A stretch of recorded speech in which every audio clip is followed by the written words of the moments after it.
E aí, eu sou o Saor Lucena e seja bem-vindo ao podcast da editora Vida Nova. Aqui a gente procura conversar com autores, pastores e teólogos em geral sobre os livros lançados pela editora Vida Nova e as questões importantes que eles abordam.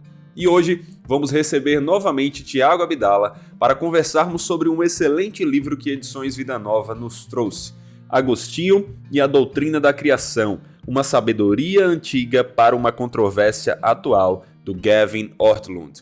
Se você quer entender mais sobre quem foi Agostinho, o que ele tem para contribuir a respeito do debate sobre como foi a criação da Terra, quais as principais linhas a respeito dela, como deveríamos nos portar nessa discussão, e até mesmo questões específicas sobre como foi a criação de Adão e Eva e o que podemos dizer sobre a morte de animais antes da queda, você tem que adquirir esse livro e ouvir esse novo episódio do podcast da Vida Nova sobre ele. Então, Tiago, seja bem-vindo mais uma vez ao podcast da Vida Nova. É um prazer ter você aqui com a gente, meu irmão. Olá, Saor. É uma alegria para mim poder participar do podcast e conversar um pouquinho sobre esse livro tão precioso que a gente tem em mãos. Com certeza vai ser uma conversa muito interessante, e afinal não tem como falarmos de Agostinho ou de algo relacionado a ele sem termos uma conversa frutífera, né? E, Com cara, certeza. antes da gente continuar aqui, eu vou pedir para você apresentar um pouco mais do autor e do próprio Uhum. Agostinho também, mas vamos começar com a sua apresentação. Você já teve aqui no podcast, né? Mas sempre vale a pena, nem que seja de maneira breve, a gente trazer mais uma vez um pouco do que é o teu ministério, de como você tem servido aí no Brasil e por mais da sua vida, né? Joia, Saor. Eu sou pastor batista, pastorei por 13 anos uma igreja batista na cidade de São Paulo, ao mesmo tempo que contribuía com Edições Vida Nova para tradução e também edição de texto. E mais recentemente me mudei aqui para o norte do país, estou no Pará há Olha, quase 2 anos, servindo no legal. Instituto Missionário Palavra da Vida, especialmente na área de Antigo Testamento, estudos bíblicos, que é meu foco de pesquisa.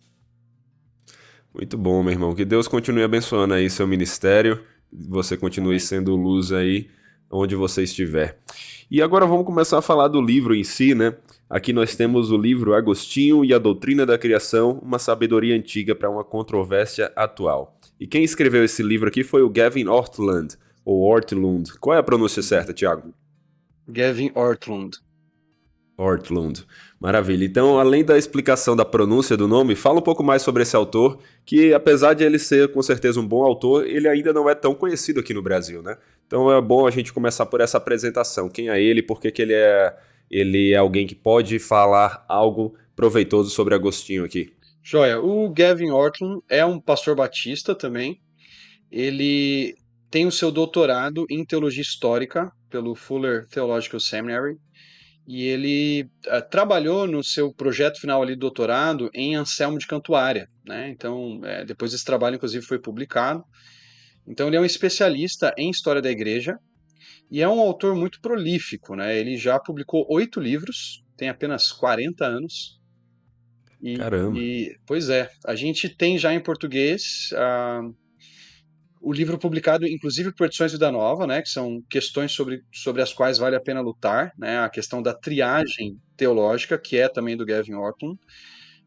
E é interessante porque esse livro de Agostinho, né, e a doutrina da criação, que você já mostrou para nossa audiência, ele, de certa forma, ele complementa o primeiro livro que Edições Vida Nova publicou, porque quando o Gavin Ortlund fala de triagem teológica, ele fala justamente de discernirmos quais são as questões centrais no debate, o que é mais importante, o que é essencial para a fé cristã, e quais são aqueles aspectos nos quais a gente pode ter diferenças, a gente pode dialogar sem necessariamente chamar o outro de herege, né? Mas entender que é um irmão que discorda de nós, que tem um pensamento diferente, mas com o qual nós podemos crescer e por meio do diálogo, quem sabe até mesmo, às vezes, mudar de posição, reconhecendo que estamos num processo de aprendizado, né?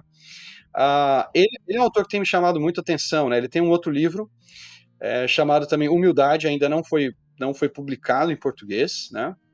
E nesse livro ele também fala muito sobre a humildade como uma virtude que nós precisamos cultivar como cristãos, né? A verdade, ela é central, ela é importante, mas ela precisa ser acompanhada de amor e humildade quando a gente dialoga e debate certas questões. Muito bom. Essas duas palavras, né, amor e humildade, elas são muito importantes para a escritura e super relevantes para o nosso momento atual, onde a gente vê sempre extremos e debates acontecendo o tempo todo, e isso levando a discussões, separações.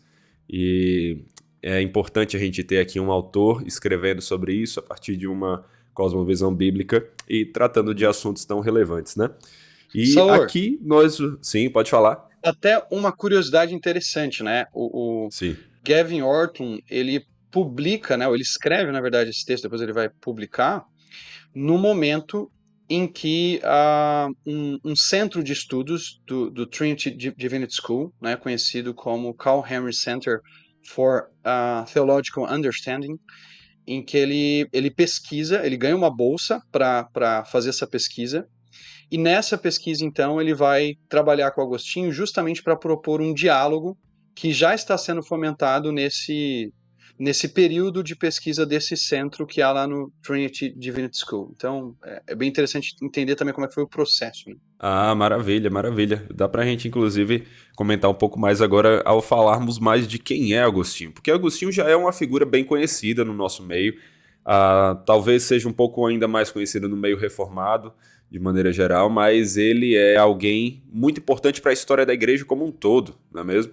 É uma Uhum. figura que, inclusive, comunica e é bem visto tanto no meio católico por algumas coisas, como também no meio protestante. Mas algumas pessoas talvez estejam chegando aqui nesse podcast de certa forma de Uhum. paraquedas ou estão no início da caminhada e ainda não sabem que é Agostinho. Então valeria a pena, antes de qualquer coisa, a gente dar uma visão geral sobre quem é esse servo de Deus. Joia. Agostinho foi pastor na cidade de Hipona, foi bispo na cidade de Hipona. Ele vai ser ordenado bispo por volta de 391, né? Ele vive até 431 depois de Cristo, né? Agostinho, ele nasce num lar de casamento misto, por assim dizer, né? Mônica, sua mãe, é católica, é cristã, e seu pai, ele não é convertido. E Agostinho vai, ah, ao crescer nesse ambiente, né, vai se interessando pelos estudos de retórica e tudo mais. Inclusive, ele sai da sua cidade, vai estudar retórica em um outro local, e por fim ele vai parar. Ele nasce em Tagaste, né? Tagaste, que era a antiga Numídia na época do Império Romano, hoje o que seria a atual Argélia, né? De lá ele vai para Cartago. Em Cartago ele vai ensinar por um tempo lá em Cartago, já, se eu não me engano, por volta aí dos seus 17, 19 anos por aí. E depois de um tempo ensinando em Cartago, ele vai para Roma, também ensinar lá em Roma. E por fim ele para em Milão, que era a capital oriental do Império Romano. Lá em Milão, ensinando retórica, ele vai ter contato com um bispo muito famoso de lá, que era Ambrósio, que pregava muito bem, tinha uma excelente homilética, e ele é impactado, ele é influenciado pelo ensino de Ambrósio, e por volta dos seus 32 anos de idade, ali, lá por volta do ano 386, ele se converte ao cristianismo, né? Tem a famosa cena em que ele Sim. está sentado num jardim e ele escuta uma canção infantil dizendo tole lede, né? Toma e lê. Ali então ele Uhum. pega o Novo Testamento que ele tinha e ele lê Romanos, o trecho que falava sobre nós nos revestirmos de Cristo Jesus, né? E ali Uhum. em Romanos 13, se eu não estou errado, né? Ele vai experimentar uma conversão e desse ano de 386 até 391, que é quando ele vai se tornar bispo, ele começa, e na verdade até termina, né, de escrever um comentário sobre Gênesis, inclusive um comentário mais alegórico sobre Gênesis, diferente de um comentário, não totalmente diferente, mas num foco distinto de um outro comentário que ele vai escrever posteriormente, chamado Comentário Literal de Gênesis. Ah, Olha aí. e é muito interessante, porque há uma distância entre esses dois comentários, né, de tempo, por assim dizer. Agostinho provavelmente termina o seu comentário mais alegórico de Gênesis ali por volta de 389, e ele vai voltar a trabalhar num comentário mais literal entre 395 e 397. Ele tem que parar por causa das demandas pastorais que ele tem. E aí o que os estudiosos dizem é que entre 401 e 415 ele produz de modo completo o seu comentário literal de Gênesis, especialmente Gênesis 1 a 3, que é o foco central, né? Muito bom. E é interessante você destacar, né, essas obras, os comentários de Gênesis, porque elas são as mais relacionadas aqui ao que nós vamos ver nesse livro do Gavin Ortlund. Mas Agostinho também, né, é autor de outras obras muito, muito boas, muito conhecidas também, né, Confissões, né, uma delas. Mas aqui a gente vê a relevância desses comentários de Gênesis porque, como esse livro do Gavin Ortlund vai trazer como subtítulo, nós vemos aqui, né, o título Agostinho e aqui e a doutrina da criação, Agostinho e a doutrina da criação, e o subtítulo Uma sabedoria antiga para uma controvérsia atual, que é essa controvérsia relacionada à criação. Agora, que controvérsia é essa? É bom a gente destacar também, né? Ainda que, mais uma vez, seja uma coisa que esteja no meio das pessoas, a gente precisa enfatizar como é que ela acontece, quais são as principais linhas dessa controvérsia sobre a criação da Terra, né? Então, acho que era um bom parâmetro aí pra gente. Joia. Pensando no debate atual, a gente tem várias perspectivas, né? Se a gente fosse esmiuçar cada uma aqui, a gente poderia estar Sim. provavelmente mais de 5 perspectivas sobre a criação, Uhum. especialmente de uma perspectiva mais teísta, né? Óbvio, né? Porque se a gente pensa em criação, a gente pensa num Deus que cria todas as coisas, mas grosso Sim. modo a gente pode pensar naquilo que a gente chama de criacionismo da Terra Jovem, que entende de modo mais literal os dias, por exemplo, de Gênesis 1, e Sim. entende que o nosso mundo ele é recente, então a gente está falando de milhares de anos quando a gente fala de Terra Jovem, né? Não milhões nem Sim. bilhões de anos, né? Você tem uma posição que é o criacionismo da Terra Antiga, que crê também numa criação direta, numa intervenção direta de Deus, formando todas as coisas, mas que crê que esse processo foi um processo lento, né, ou que durou mais tempo. E você tem, inclusive, alguns criacionistas da Terra Antiga que defendem uma existência de bilhões de anos mesmo para a Terra, né, e até mesmo para a existência, né, do universo e assim por diante. Então, um tende a ver uma Terra mais recente, com milhares de anos, outro entende também que Deus intervém, mas a Terra é mais antiga, a gente está falando de bilhões de anos, e você tem também dentro dessa discussão aquilo que é conhecido como evolução teísta, né, ou teísmo evolucionista, que entende que o mundo passa por um processo em que Deus dirige a sua criação, mas não necessariamente experimenta uma intervenção direta em todo esse processo, né? Então Deus ele não foi criando cada coisa de uma maneira direta, mas o mundo passa por aquilo que a gente pode chamar de uma macroevolução, não uma macroevolução cega, pelo menos a maioria dos teístas evolucionistas vão dizer isso, né? Não uma macroevolução em que Deus deixa o mundo Sim. sozinho, né, se No automático, desenvolvendo, quase, né? evoluindo, exatamente, né? Mas que Deus ele vai guiando e norteando esse processo evolutivo. Então você tem basicamente 3 grandes posições e dentro delas você tem desdobramentos, né, dessas Sim. perspectivas. Sim. E tudo isso aí tem a ver, é claro, com também as descobertas científicas, mas também tem muito a ver com a nossa hermenêutica, né? A nossa Uhum. maneira de olhar para a escritura. E aqui no livro, o Gavin vai falar sobre isso, sobre como a hermenêutica de Agostinho, por mais que ela não seja igual à mais atual, né, a que nós usamos comumente nos dias de hoje, ela é Uhum. relevante para nos ajudar a falar um pouco sobre esse debate e trazer um pouco de Uhum. sabedoria e humildade para ele, né?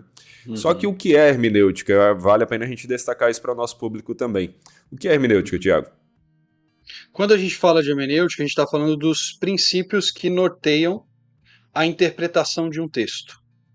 Esse texto ele pode ser oral, ele pode ser escrito ou pode ser visual.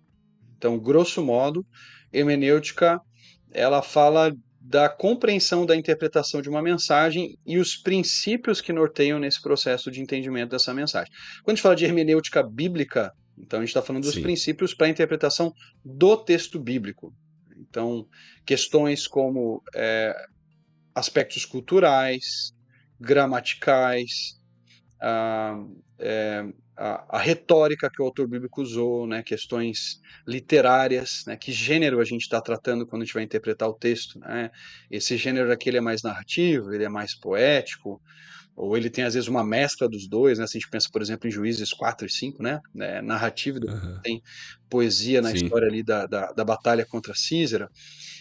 Então sim. você tem, dentro da gramática, né, você tem questões morfológicas, você tem questões sintáticas. Então, todos esses elementos estão envolvidos quando a gente fala de hermenêutica bíblica, né? E tem a questão histórico-cultural, o momento ali, o período e também o ambiente cultural em que o texto bíblico foi produzido, né? Como o autor bíblico comunicou com clareza para as pessoas da sua época, de um modo que eles pudessem compreender aquilo que ele estava falando. Maravilha. Então, a hermenêutica ela vai ser uma arte, uma ciência ali que vai levar em consideração todos esses elementos na hora de entender como nós devemos interpretar e principalmente trazer para os nossos dias, né, o que aquele Uhum, texto está dizendo, né? E uhum, o que é que a hermenêutica de Agostinho tem de tão diferente assim da atual? O que é que ela tem que uhum, pode somar para a gente com essa sabedoria e humildade que a gente tanto precisa para debates de uhum. maneira geral e também esse debate específico sobre a criação da Terra e do universo? Joia, Sauer, quando o Gavin Ortlund traz Agostinho para o debate, ele está pensando justamente em trazer alguém que está de fora do nosso período, para talvez nos ajudar a enxergar coisas que nós não conseguimos, né? Ou estamos tão inseridos, tão mergulhados na nossa época, que a gente geralmente olha para o outro como ou a posição do outro como sendo quase que um escândalo ou uma heresia, né? Então, quando ele traz Agostinho justamente porque Agostinho não se encaixa em nenhuma dessas perspectivas, por assim dizer, né? Então, é claro que algumas posições, né, vão tentar usar Agostinho para falar, ó, tá vendo? A nossa posição ela é ortodoxa, ela é antiga, ó, tem o apoio de Agostinho, né? Então você tem, por exemplo, aqueles que defendem uma evolução teísta usando a ideia de razões seminais de Agostinho para falar de que havia um apoio ali naquele pai da igreja para a posição que eles defendem, né? Outros criacionistas da Terra Jovem vão usar Agostinho de um modo diferente, né, para dizer não, tá vendo? Olha, aqui ele diz, por exemplo, Agostinho fala, por exemplo, de uma criação instantânea. Sim. E isso é legal, porque quando Agostinho fala de criação instantânea, ele não se encaixa nem em um nem em outro modelo, porque para os criacionistas da Terra Jovem, Deus vai criar em 6 dias. Né? Uhum. Para os criacionistas da Terra Antiga, ou talvez teístas evolucionistas, não serão 6 dias, serão longos períodos. Né? Mas Agostinho vai falar: não, Deus Aham. criou tudo de uma vez. Né? E Aham. aí ele vai entender os 6 dias de um modo diferente daquele que qualquer uma das posições entende. Então, Sim. ao fazer isso, a gente traz um elemento que é estranho a nós, mas que Sim. nos ajuda a perceber e a olhar com caridade para o outro, percebendo: peraí, tem elementos aqui em Agostinho que estão presentes na posição diferente da minha. E Sim. tem alguns elementos dele que estão na minha posição. Então, como é que eu posso dialogar, como é que eu posso crescer com quem pensa diferente, entendendo que a minha perspectiva, por exemplo, sobre os dias da criação, aliás, a minha perspectiva, ela não é uma perspectiva monolítica dentro da história da igreja.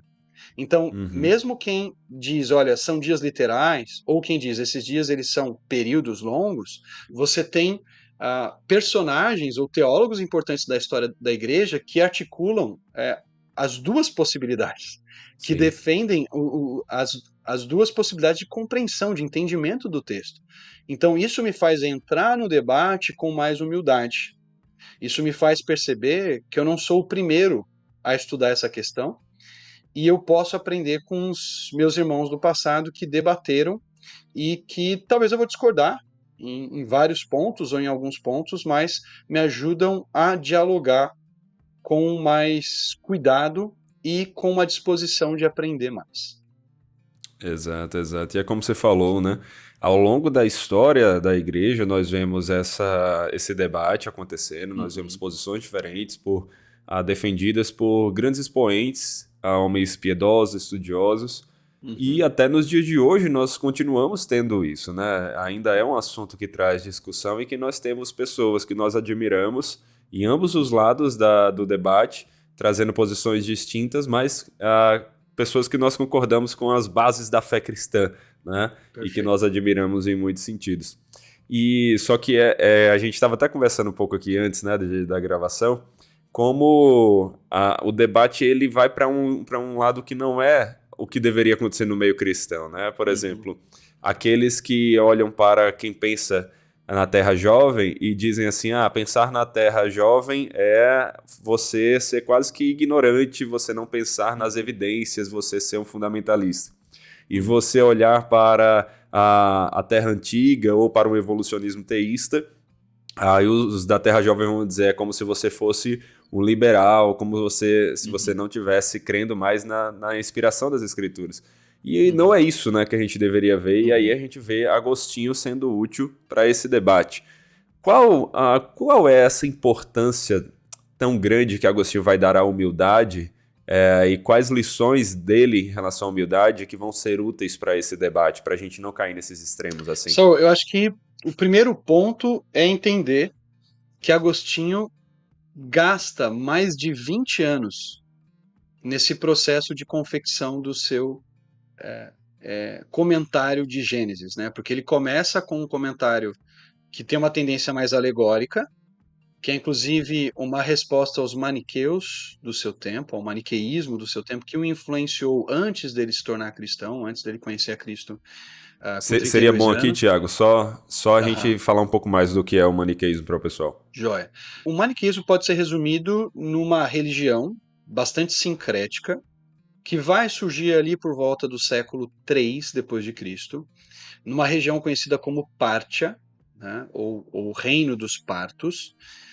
E você tem o profeta principal dessa religião, né, Mani, dando nome a ela, por assim dizer, ele é o último grande profeta dentro da perspectiva maniqueísta, e compreende que o mundo ele é fruto de um conflito entre dois grandes poderes, por assim dizer, o poder das trevas, que se manifesta de modo material, e o poder da luz, da bondade, que é puramente espiritual. E a ideia Um básica é dualismo que aí platônico praticamente também, né? é um dualismo, né? E é um dualismo que vai trabalhar com a ideia de que cada vez mais o mundo da luz foi se retirando, né? E o mundo das trevas foi se manifestando por meio da matéria, que vai Sim, de encontro a esse dualismo grego, por assim dizer, né? Como sim, você mencionou aí, que é o dualismo que vê matéria má, espírito bom e, e dois poderes concorrentes, dois poderes relativamente equilibrados nesse processo, né? Você não tem uma vitória da sim, luz sobre as trevas, né?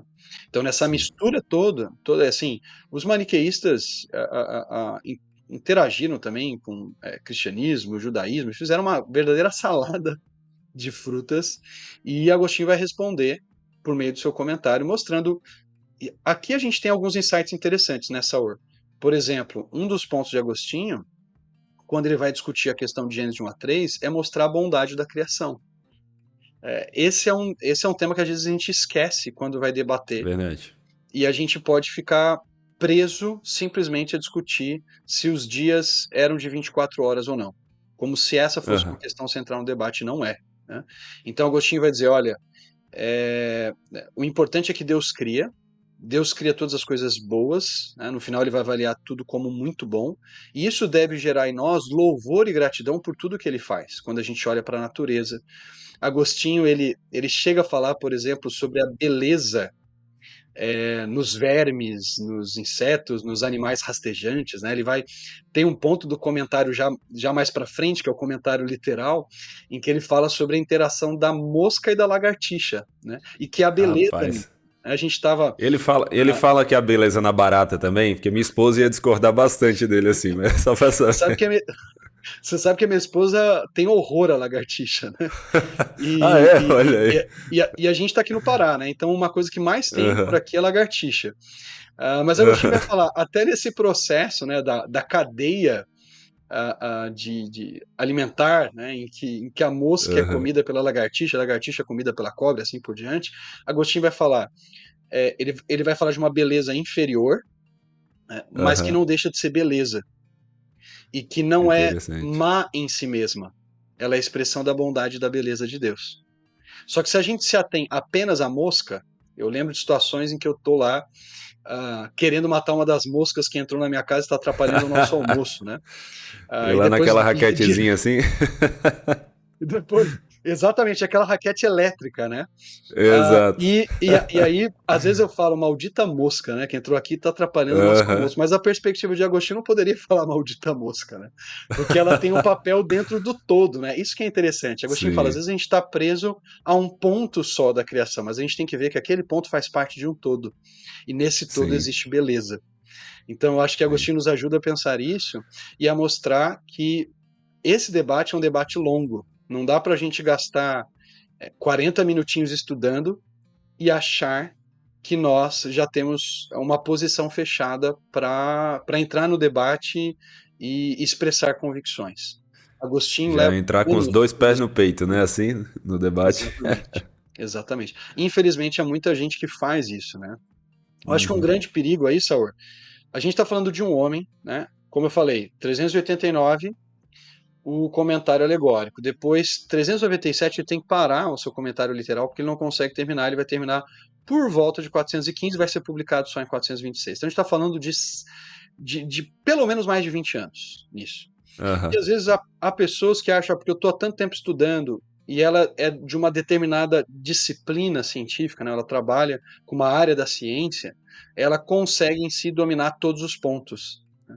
Sim. Esse foi um tema interessante que eu estava conversando recentemente com um homem muito estudioso que eu admiro demais, de fora do Brasil, lá da Inglaterra, quando estava lá em Tyndale House, e ele falou para mim, é muito interessante que tem alguns autores da década de 80 e de 90 que pelo fato de terem um título de doutor, às vezes tratavam de certos temas que eles não eram especialistas, mas como se conhecessem simplesmente pelo título que tinham.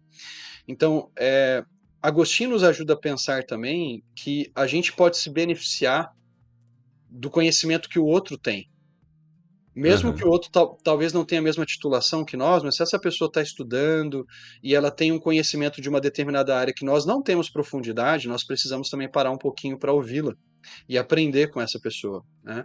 Então, é muito interessante. Eu acho que biblistas podem se beneficiar daquilo que cientistas estão discutindo e os cientistas, da mesma forma, devem ouvir, né? Olha, questões de exegese aí no texto, questões que são centrais da exegese para poder, para se beneficiarem nesse processo de estudo, de pesquisa e de debate, né? Então, acho que o primeiro ponto aqui é humildade. Eu posso ler um trechinho que eu achei muito interessante que o Com Gavin Ortman certeza. cita aqui, quando Maravilha. Agostinho finalmente conclui o seu projeto comentário literal de Gênesis.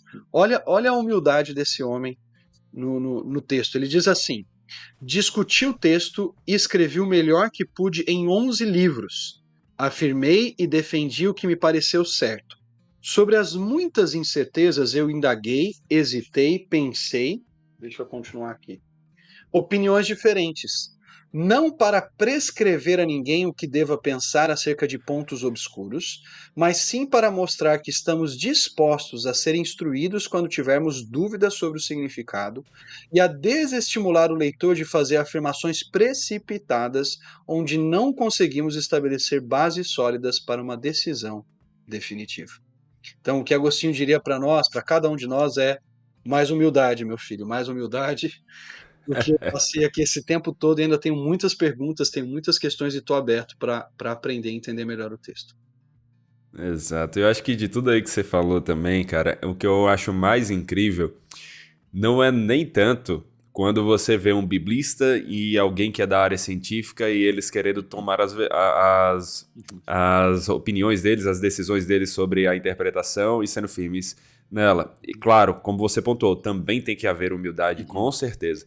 Mas só numa questão comparativa, o que eu fico boquiaberto é um cara como eu, um leitor comum, que não seja especialista demais nem numa coisa nem na outra, e que ele leu um livro e ele começa a virar o advogado daquela visão, como se uhum. todo o restante fosse ignorante, tudo porque ele leu um livro sobre Sim, defendendo uma visão, né? sim. E ele nem dialogou com os outros sobre as suas opiniões, enfim.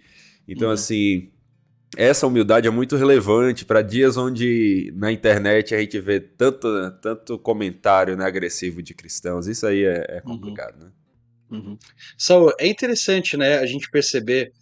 Você tem, por exemplo, um livro chamado Evolução Teísta, Sim, inclusive já temos editado. podcast dele aqui no canal.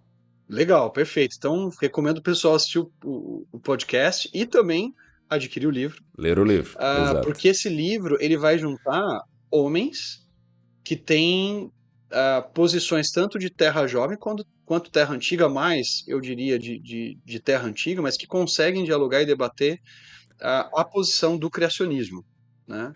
Sim. Especialmente não sei se a gente pode falar de um criacionismo teísta, porque o criacionismo em si ele já ele é pelo menos Sim, de um modo geral, teísta, né? sim, Mas eles vão fazer uma crítica ao evolucionismo teísta e eles são capazes de produzir um livro juntos, ou textos que vão ser inseridos no mesmo livro, mesmo não concordando em relação à idade da Terra. sim, Então, mesmo alguns defendendo uma Terra mais jovem e outros mais antiga, eles conseguem produzir um texto juntos, né?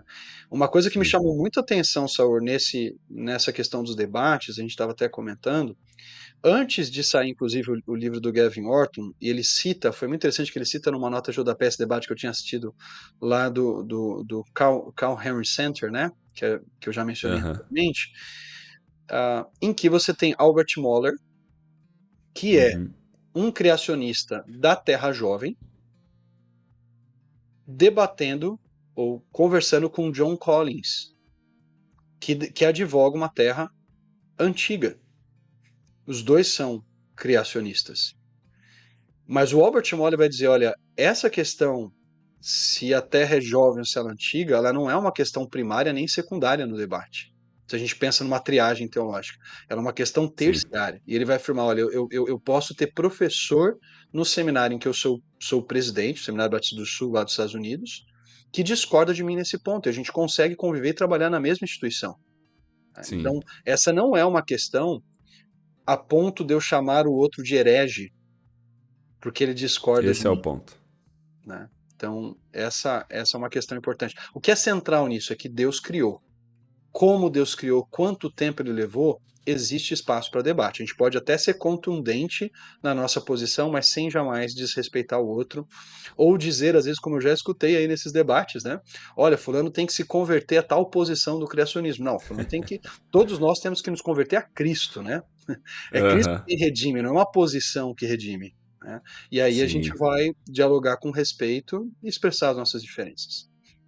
Maravilha, maravilha. Esse é o foco, né? Aqui a gente aprende muito a respeito disso, dessa humildade que Agostinho vai nos trazer para um debate, né? Como você Uhum, falou, alguém que se dedicou durante tantos anos, tantas décadas aí, uhum, estudando sobre esse assunto, dentre outros, e ainda assim chega a um momento que ele diz: olha, ainda precisamos ter cuidado, ainda precisamos aprender mais, ainda há uhum. perguntas para as quais não temos resposta. Um dia teremos, né? Um dia Perfeito, teremos, pela graça do perfeito. Senhor, mas precisamos ser humildes com aqueles que discordam de nós nesses pontos. Ainda assim, vale também a gente falar aqui, inclusive é um dos capítulos do livro aqui, do Uhum, Gavin, sobre a visão de Agostinho a respeito do sentido literal de Gênesis, né? É o uhum. capítulo 3 aqui, Resolução de um debate antigo. Agostinho sobre o sentido literal de Gênesis. Você consegue resumir um pouco para a gente, Tiago, falar um pouco para a gente sobre qual é a visão de Agostinho sobre esse sentido literal? Sim, quando ele fala sobre quando ele escreve o comentário literal de Gênesis, o comentário completo, né, que é o último, ele vai falar às vezes até mesmo de um sentido, às vezes tanto literal quanto mais espiritual, por assim dizer, né. Então Agostinho ele crê num Adão histórico, ele fala que Adão não teve pai, mas, por exemplo, Agostinho na questão de como Adão foi formado, né. Deus pegou literalmente barro e formou Adão? A compreensão de Agostinho é que não, né. Então aqui a gente sabe que vai ter uma certa discordância no debate, certo? Algumas pessoas não vão dizer: "Não, realmente é literalmente do barro", outros vão dizer: "Não". Aqui é uma imagem que se usa para o processo de criação, para retratar Deus como oleiro, né? Então existe essa discussão. E Agostinho vai dizer: existe um Adão literal, um Adão real, que viveu num Éden real e literal, mas que ele também entende o Éden, pelo menos no seu primeiro comentário, como a expressão do desfrute de alegrias e prazeres que a alma humana encontra nesse processo inicial da criação. Então, Agostinho mescla um pouco das duas posições, e é claro que talvez em alguns pontos a gente vai dizer aqui eu não concordo, né? É muito interessante que ele vai comparar, ou ele vai fazer uma equivalência aí entre a serpente, né, e os maniqueus da sua época, óbvio, né, que ele vai fazer esse link né, dessa teologia equivocada, dessa teologia má, né, dessas ideias errôneas, né, que inclusive o seduziram por um tempo antes da sua conversão, mas eu acho que Sim. ele acaba mesclando, né? Ele, por exemplo, vai dizer que a mulher, de fato, ela foi criada a partir do homem. Uhum. E às vezes é difícil você definir se, por exemplo, se essa criação da costela era literal. Talvez sim, mas ele vai dizer que, por exemplo, Deus vai usar anjos nesse processo de confecção da mulher a partir da costela do homem, né? Então Sim. traz uma mescla. Ele vai falar também, por exemplo, do conceito de, ah, de essa semente inicial que vai se desdobrando no processo de criação, que tem a ver com eh, a maneira como Deus guia o mundo através da sua providência. Então você tem uma mescla aí de questões e de abordar essas questões que a gente vê em Agostinho, por exemplo, na discussão dos dias que eu já mencionei. Ele não crê que os dias são literalmente dias de criação.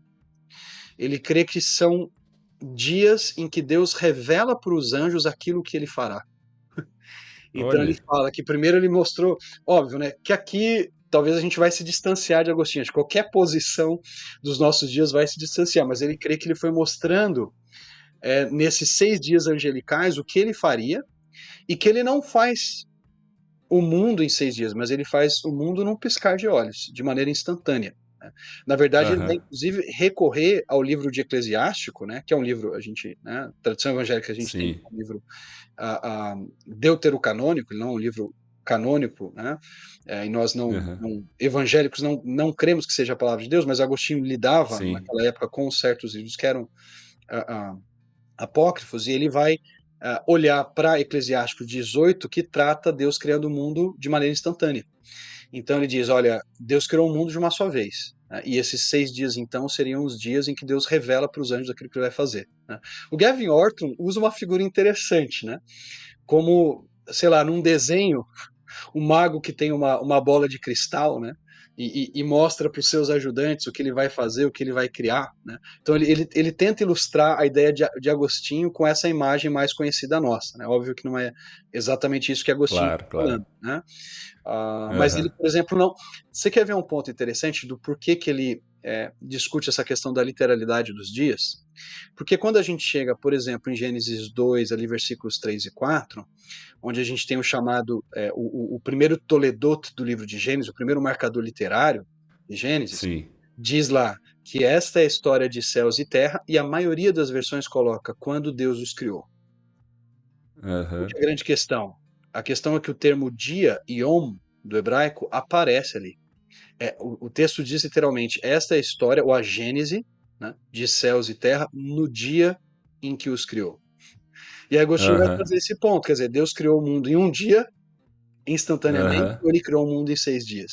Então, ele vai mostrar esse uso, de certa forma, flexível de Yom, para talvez até nos advertir quanto a uma interpretação já bruta do texto, no sentido de não ter um exame mais detalhado antes de fechar a questão, né? Você pode crer que os dias são literais? Pode crer, mas você precisa primeiro esgotar, né, as possibilidades, analisar o uso de on ali no Pentateuco e tudo mais para chegar a essa conclusão, né? Sem de cara presumir, porque usa-se o termo dia, logo então é um dia de 24 horas. Agostinho vai dizer, peraí, né? Olha só como o termo Yom é usado aqui em Gênesis 2:3. Então traz mais pimenta para a discussão, mas nos faz, mais uma vez, ter humildade nesse processo de análise do texto. Muito bom, muito bom.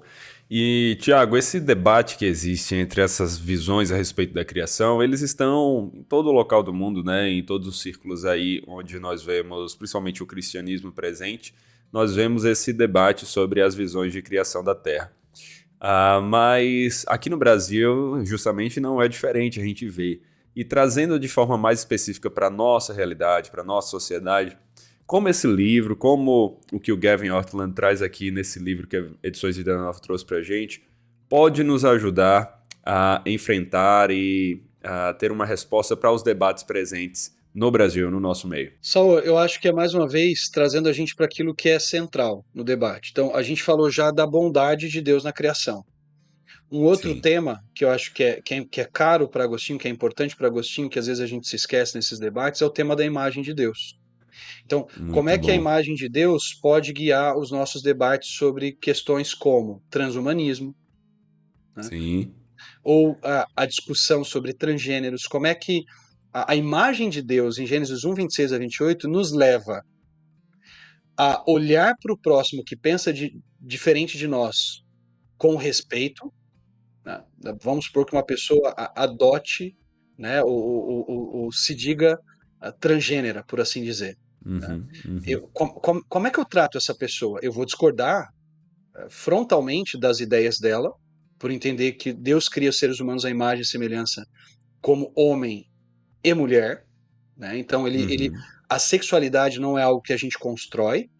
A sexualidade é Sim, algo que diz respeito à nossa natureza como imagem e semelhança de Deus. Então a gente vai ter uma resposta para isso e dizer, olha, não, Deus nos fez de modo perfeito. E a gente precisa ver a nossa sexualidade não com base nos nossos sentimentos, né, mas com base naquilo que Deus estabelece como sendo a nossa natureza como ser humano macho ou ser humano fêmea.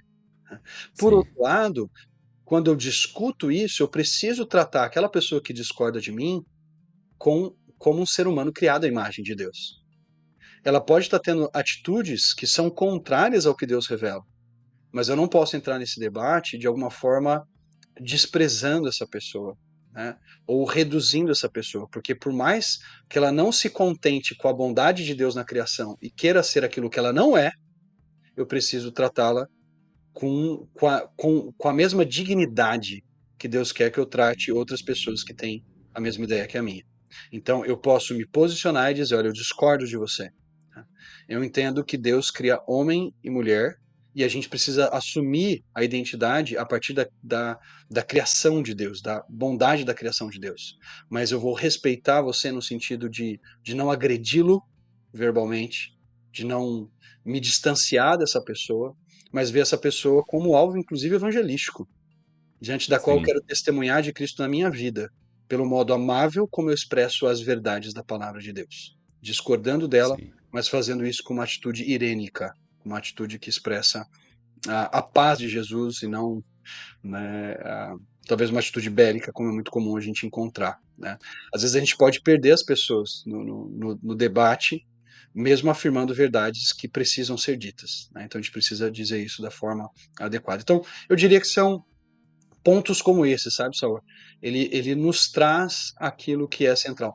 Por exemplo, só para finalizar aqui, sim, sim. essa questão de que existe algo além da matéria.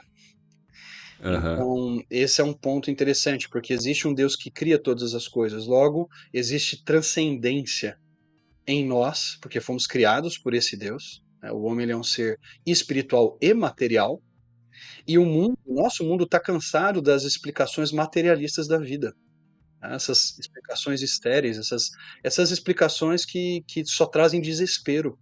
É nesse momento que o cristianismo entra para mostrar, olha, tem algo além da matéria. Tem um Deus que nos fez e tem um Deus que nos chama a nos relacionarmos com ele. E aí a nossa apologética pode ser justamente uma apologética evangelizadora, no sentido de que a gente vai dizer verdades e a gente vai apontar para a esperança que está em Cristo Jesus. Não porque a gente quer ganhar o debate, mas porque a gente quer que as pessoas enxerguem a mesma verdade que um dia nós enxergamos na palavra de Deus por meio da ação do Espírito em nós. amém, amém. E diante disso, para quem você recomendaria esse livro aqui? É só para pastores que conhecem bastante da Bíblia e estão fazendo exegese de Gênesis, só para alunos estudiosos da área das ciências, que estudam as evidências a respeito da criação? É para quem? Eu creio, Saur, que esse livro é para todos. Eu acho que isso pode ser usado desde uma classe de escola bíblica dominical com jovens, para falar sobre apologética, Gênesis 1. Né? Esse é um livro que eu recomendaria demais como livro-texto, inclusive, né? Para a gente poder chegar para o debate com a atitude correta. Né? Mas pode ser usado Uhum. também como parte dos livros textos, né, dos seminários, juntamente com o próprio livro aí editado pelo Gruden, né, e por outros estudiosos aí né, que foi publicado pela Vida Nova, né, o Evolução Teísta. Sim. Eu creio que ele é um livro interessante para dar para jovens que estão nos debates universitários aí, talvez um pastor aconselhando algum jovem que está lutando com alguma questão de fé, em dúvidas, lidando com o ceticismo do seu professor, dos seus colegas. Então, como é que a gente pode ajudar esse irmão? Né? Talvez pessoas que estão entrando no debate de cabeça sem estudar com mais calma, né? Então não precisa ser um jovem, pode ser um senhorzinho da igreja, né? Sim. Que leu lá um artigo sobre Gênesis 1 e chegou a uma conclusão e ele está, sei lá, envolvido com polêmicas nas redes sociais, né? O pastor pode chegar para esse irmão e falar: meu querido, toma esse livrinho aqui, sai um pouquinho aí do Facebook, né, do Twitter, e vamos ver Aham. como a questão é mais complexa do que você imagina. Então, eu acho esse livro extremamente pastoral, Saur. Eu acho que ele é extremamente útil para a igreja local, para seminários também. Eu estou no ambiente de seminário. Eu acho que ele seria muito importante para os seminários, mas ele é muito pastoral. E um pastor pode usar tanto em forma de livro-texto para um currículo de escola bíblica, quanto para os seus aconselhamentos e discipulados. Maravilha, maravilha. Tiago, muito obrigado aí por mais uma conversa proveitosa que nós tivemos aqui sobre os excelentes livros da Edições Vida Nova. Espero que a gente tenha mais oportunidade de bater um papo e que Deus continue abençoando você, seu ministério, sua vida, sua família, meu irmão. Amém. Muito obrigado, Saor. Para mim é uma alegria, um privilégio grande participar desse podcast e estou muito feliz com o lançamento desse livro. Muito bom. E você aí que nos ouviu, que nos assistiu, gostou, ficou interessado nesse livro, adquira, leia, presenteie e também gostou do nosso podcast, deixa aí seu comentário, seu like e também nos ajude a compartilhá-lo com outras pessoas. Fique também de olho nos nossos outros materiais, nossos outros podcasts. E é isso aí, até a próxima. Valeu!